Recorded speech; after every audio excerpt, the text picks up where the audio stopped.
എല്ലാവർക്കും നമസ്കാരം. നമ്മൾ ഇന്ന് വന്നിരിക്കുന്നത് Kerala forest and wildlife ഡിപ്പാർട്ട്മെൻറ്റിൻ്റെ കോന്നി ഡിവിഷനിലാണ് വന്നിരിക്കുന്നത്. ഇതിൻ്റെ തൊട്ടപ്പുറത്താണ് നമ്മുടെ ആനക്കൂട് നിൽക്കുന്നത്. നമ്മൾ മെഡിസിനൽ പ്ലാന്റ്സിൻ്റെ ഒരു ഡെമോൺസ്ട്രേഷൻ പ്ലോട്ട് കണ്ടു.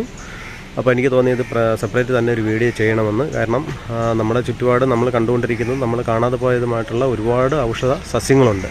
അപ്പോൾ അങ്ങനെയുള്ള ഒരു ഡെമോൺസ്ട്രേഷൻ പ്ലോട്ടാണ് ഇതിനുള്ളിലുണ്ട്. ഇതിൻ്റെ അകത്തുള്ള വൃക്ഷങ്ങൾ ഏതൊക്കെയാണ് ഇവർ ചെയ്തിരിക്കുന്നുള്ളതിൻ്റെ എല്ലാവരും ബോർഡ് വെച്ചിട്ടുണ്ട്. അതിൻ്റെ നേരെ അതിൻ്റെ നക്ഷത്രം, ഓരോ വൃക്ഷത്തിൻ്റെയും അതിൻ്റെ നക്ഷത്രം കൊടുത്തിട്ടുണ്ട്. തൊട്ടടുത്ത് തന്നെ അതിൻ്റെ ഔഷധ ഗുണങ്ങളും അവർ രേഖപ്പെടുത്തിയിട്ടുണ്ട്. അപ്പോൾ നമുക്ക് അത് ഏതൊക്കെ വൃക്ഷങ്ങളാണെന്നുള്ളത് നമുക്ക് ഇതിൻ്റെ അകത്തേക്ക് തന്നെ പോയി കാണാം. നമ്മുടെ കാഞ്ഞിലമരമാണ് ഈ നിൽക്കുന്നത്. അതിൻ്റെ നാളെ അശ്വതിയാണ്. അതിൻ്റെ ശാസ്ത്രനാമം അതിനകത്ത് എഴുതിയിട്ടുണ്ട്.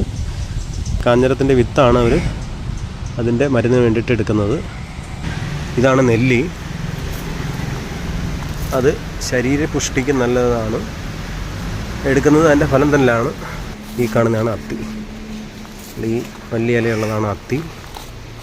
അതിൻ്റെ നെല്ലിയുടെ ഇല വന്ന് മണ്ടയിൽ കിടക്കുന്നുണ്ട്. അത് അതിൻ്റെ തൊലിഭാഗമാണ് എടുക്കുന്നത്. ത്വക്ക് രോഗങ്ങൾക്ക്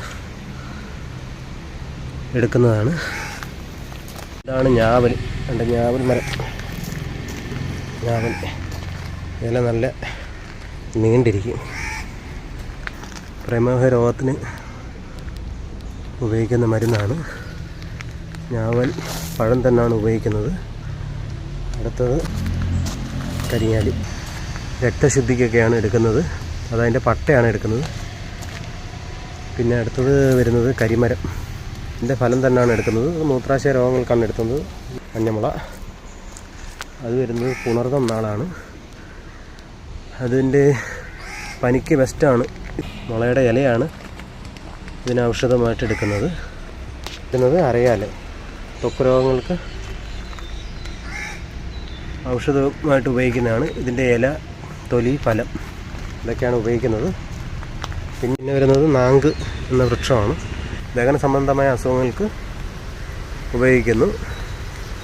ഇതിൻ്റെ ഭാഗം എന്ന് പറയുന്നത് അതിൻ്റെ ഫലം തന്നെയാണ്. പേരാൽ. അത് വരുന്നത് അതിൻ്റെ നാളെന്ന് പറയുന്നത് മകമാണ്. ത്വക്ക് രോഗങ്ങൾക്ക് ഉപയോഗിക്കുന്നു. ഇതിൻ്റെ ഫലമാണ് ഔഷധമായിട്ട് ഉപയോഗിക്കുന്നത്. പിന്നെ വരുന്നതാണ് പ്ലാശ്. പൂരം നക്ഷത്രമാണ്. വിരശല്യത്തിനൊക്കെ ഇതിൻ്റെ ഇലയാണ് ഉപയോഗിക്കുന്നത്. അമ്പഴം വൃക്ഷമാണിത്. അമ്പഴം. ഇതിൻ്റെ നാളെന്ന് പറഞ്ഞത് അത്തമാണ്. അത്തം വാതരോഗങ്ങൾക്ക് ഇതിൻ്റെ ഫലമാണ് ഔഷധമായിട്ട് ഉപയോഗിക്കുന്നത്. വണ്ടിയിൽ നിൽക്കുന്നതാണ് പൂവളം. അതിൻ്റെ നാളെന്ന് പറഞ്ഞാൽ ചിത്രയാണ്. വാതരോഗങ്ങൾക്ക് ഇതിൻ്റെ ഇലയും വേരും കായെല്ലാം ഉപയോഗിക്കുന്നുണ്ട്. ഇതാണ് നീർമരുതെന്ന് പറയുന്നത്. ചോതി നക്ഷത്രമാണ്. രക്തസമ്മർദ്ദത്തിന് ഇതിൻ്റെ ഇലയാണ് ഉപയോഗിക്കുന്നത്. ഇതാണ് വയ്യം കൈത എന്ന് പറയുന്നത്. വയ്യം കൈത ചെമ്പരത്തി ഇലയുടെ കണക്കൊക്കെ ഇരിക്കുന്നുണ്ട്. അത്രയും സാമ്യമുണ്ട്. അതിൻ്റെ നാളെന്ന് പറഞ്ഞത് വിശാഖമാണ്. വിശാഖം അതിസാരത്തിന് എന്ന രോഗത്തിന് അതിൻ്റെ ഫലമാണ് ഔഷധമായിട്ട് ഉപയോഗിക്കുന്നത്. ഇതാണ് ഇലഞ്ഞി. ഇതിൻ്റെ നാള് അനിഴം. ഗന്ധരോഗങ്ങൾക്ക് ഇതിൻ്റെ ഫലം തന്നെയാണ് ഉപയോഗിക്കുന്നത്. ഇതാണ് വെട്ടി എന്ന വൃക്ഷം. ഇതിൻ്റെ തൃക്കേട്ട നാളാണ്. ഇത് മഞ്ഞപ്പിത്തത്തിന് ഇതിൻ്റെ വേരുകളാണ് ഉപയോഗിക്കുന്നത്. ഇതാണ് പൈൻ മരം എന്ന് പറയും. പൈൻ മരം. ആസ്മയ്ക്ക് നല്ലതാണെന്നാണ് പറയുന്നത് ഇതിൻ്റെ തൊലി. ആസ്മയ്ക്ക്. പിന്നെ വരുന്നതാണ് ഇതാണ് ആറ്റുവഞ്ചി. ഇത് പനിക്ക് ഇതിൻ്റെ ഇലയാണ് ഉപയോഗിക്കുന്നത്. നമ്മൾ ചുറ്റും കാണുന്നതാണ് പ്ലാവ്. ക്യാൻസറിന് ഇതിൻ്റെ ചക്ക തന്നെയാണ്, അതിൻ്റെ ഫലം തന്നെയാണ് ഔഷധമായിട്ട് ഉപയോഗിക്കുന്നത്. ഇതാണ് എരുക്ക്. വാതരോഗങ്ങൾക്ക് ഇതിൻ്റെ ഇലയാണ് ഔഷധമായിട്ട് ഉപയോഗിക്കുന്നത്. പിന്നെ വരുന്നതാണ് കടമ്പ്. അതിൻ്റെ നക്ഷത്രം എന്ന് പറയുന്നത് ചതയം. പ്രമേഹത്തിന് അതിൻ്റെ തൊലിയാണ് എടുക്കുന്നത്. തേന്മാവ്. ദന്തരോഗത്തിന് ഇതിൻ്റെ ഇലയാണ് ഉപയോഗിക്കുന്നത്. ഇതാണ് കരിമ്പന എന്ന് പറയുന്നത്. ഇതിൻ്റെ പൂക്കളും കായും വേരെല്ലാമാണ് എടുക്കുന്നത്.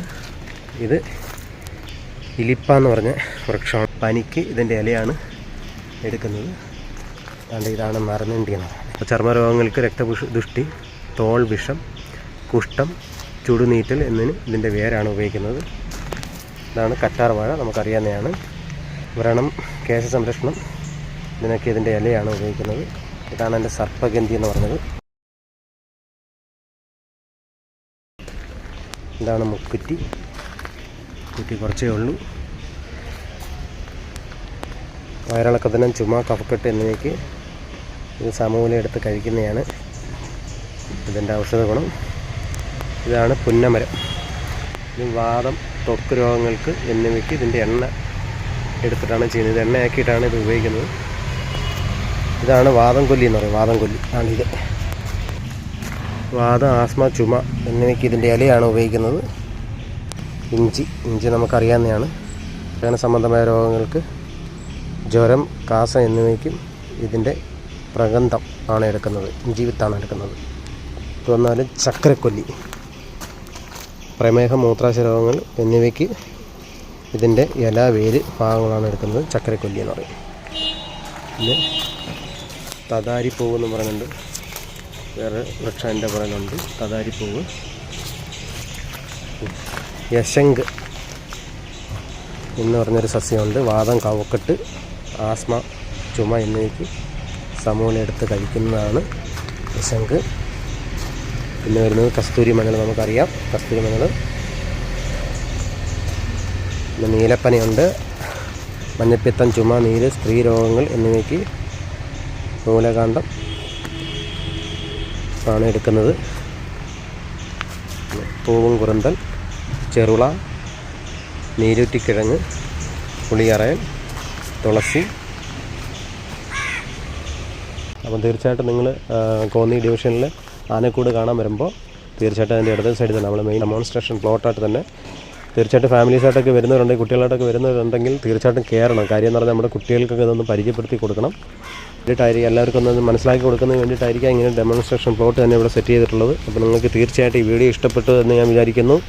നിങ്ങൾ തീർച്ചയായിട്ടും ഒന്ന് സബ്സ്ക്രൈബ് ചെയ്ത് ഒന്ന് ഷെയർ ചെയ്യുക, ലൈക്ക് ചെയ്യുക, കമൻറ്റ് ചെയ്യുക. അപ്പോൾ ഞാൻ ഇന്നത്തെ വീഡിയോ അവസാനിപ്പിക്കുന്നു. എല്ലാവർക്കും നന്ദി, നമസ്കാരം.